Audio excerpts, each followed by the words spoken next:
Reactivity doesn't protect your wounds.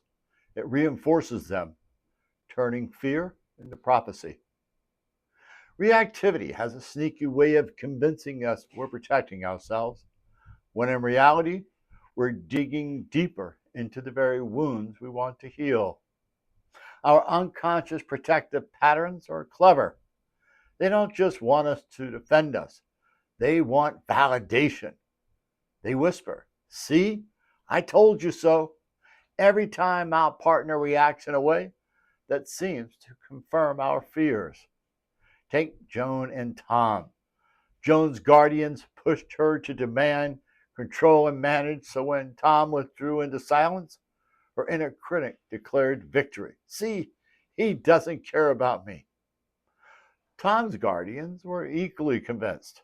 Feeling overwhelmed by Joan's outgoing nature, his reactivity turned sullen.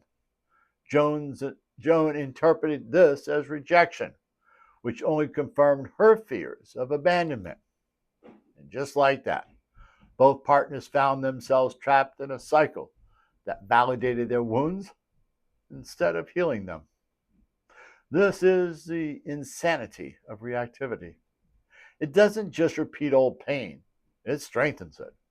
Each time we respond from our protective patterns, we reinforce disempowered beliefs that whisper we're not lovable, not enough, or destined to be rejected.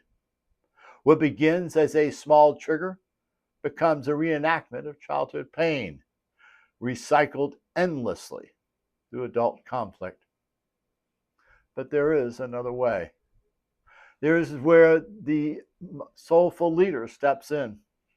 You pause, notice the rise and tide of reactivity, and ask, what's really happening here? What wound is being touched? And how can I respond with love rather than fear? Choosing to step out of reactivity doesn't mean ignoring the pain. It means refusing to let pain dictate the story.